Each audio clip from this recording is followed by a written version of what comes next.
Sam Heughan walked backstage in a long black coat, still damp from the light rain outside. The joint interview with Caitriona Balfe had just ended, but what was happening behind the camera was what made everyone nervous. No one said anything, but the atmosphere between them was different.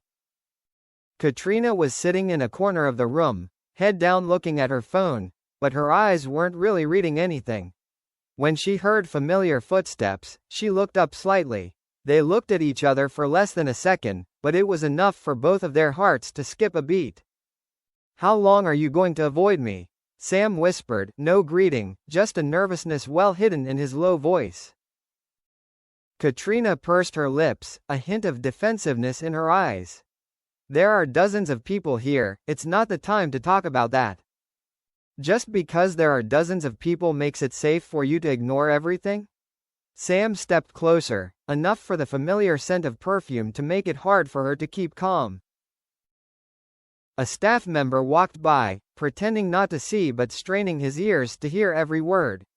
No one in the crew dared to intervene, because rumors of the underlying tension between them had been simmering for months.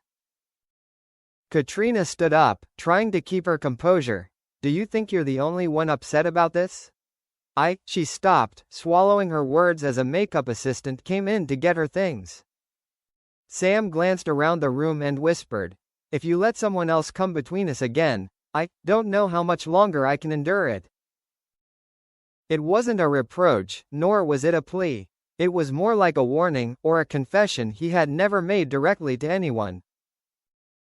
At that moment, the door to the room opened. One of Caitriona's managers appeared, smiling fakely. "You two get ready to go to the backstage event. The press is waiting." Caitriona stopped looking at Sam. She just said softly, "Let's go," and walked out first.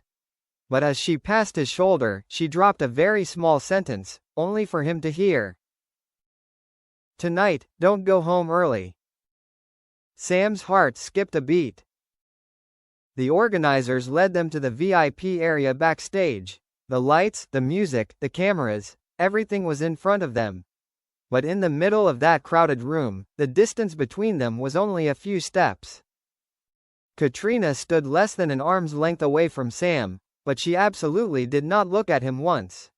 Every time she smiled at someone else, his eyes seemed to darken even more. And every time someone touched her arm, she unconsciously glanced at him. A reporter called out, "Sam, Caitriona, can you two stand close together? Fans are waiting for a group photo." Before she could react, Sam stepped forward, placing his hand lightly on her waist, a habit they both always denied. His greeting was very dignified, but the tips of his fingers tightened around her waist as if to send a reminder. When the camera flashed, everyone saw that they were perfectly beautiful. Only they knew that, tonight was the moment no camera was allowed to record. Sam adjusted his fake smile as the last flash went off. His arm was still on Caitriona's waist, a subtle possessiveness that anyone who saw it would think was just a habit of posing. But as soon as the host turned away, he leaned down and whispered, hoarse and warning, "Come with me, now." Before she could react, Sam let go of her hand, taking a half-step back to appear natural in front of the curious eyes behind him. He nodded slightly to the backstage manager and walked down the hallway beside the stage. Caitriona tried to keep her composure, a small smile still on her lips before she slipped through the crowd, following him as if they were complete strangers. An assistant tried to call after him, but Sam's gaze was so sharp that the person swallowed the word, "Kate," that was on his lips.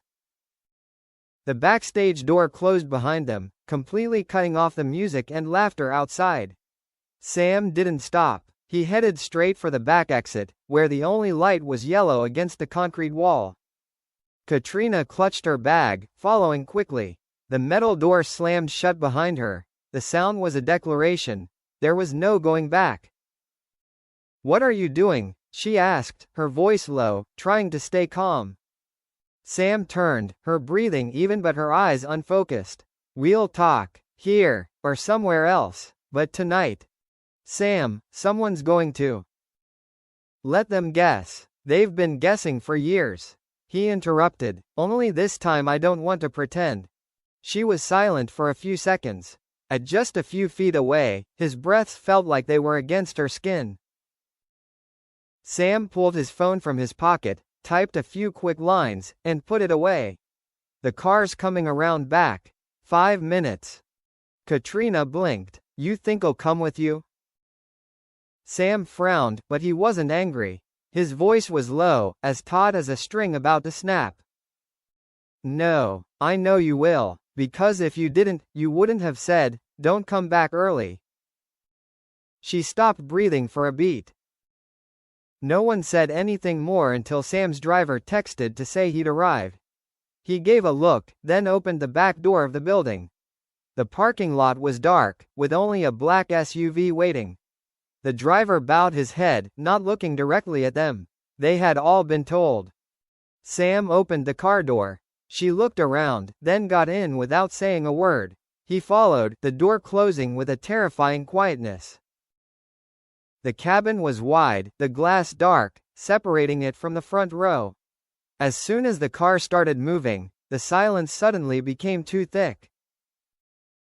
Sam leaned over, propped his elbows on the back of the seat, and stared at her without blinking.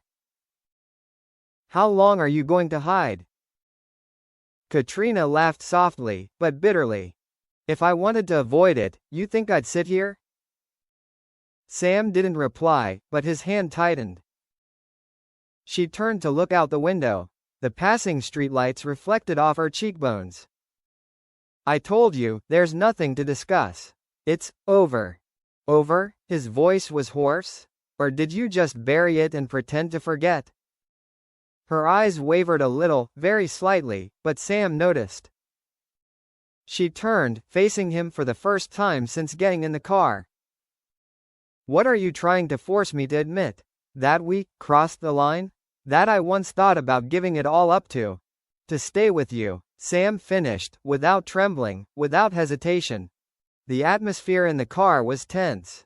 A white light streaked through the glass, illuminating the outline of his cheekbones, tight, cold, but his eyes burned.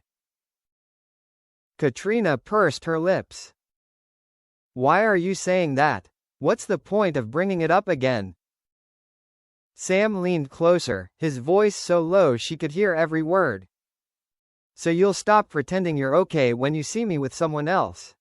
So I'll stop being silent when I see you play it cool. She didn't answer. He looked deep into her eyes, almost defiantly. So you'll be honest with me for once, not with the world. The car turned into the basement of the group's private hotel. The driver whispered over the intercom, "We're here." Sam opened the door first. No one followed them. He led her into the private elevator. The door closed, leaving them alone in the small, cramped compartment. When the elevator stopped on the 12th floor, he didn't ask, but took her hand. She tugged, but didn't pull away. The door to the room opened as soon as Sam swiped the card. It wasn't the room he'd booked tonight. It was the one he'd reserved for months, every time they'd filmed in this city. As soon as the door closed behind them, Sam turned, held her shoulder, his voice low and threatening but trembling slightly. Speak. Do you want me to stop, or do you want me to tell you everything? Tonight, just once, don't hide it anymore. Caitriona looked straight into his eyes. Her gaze was both challenging, helpless, and scared.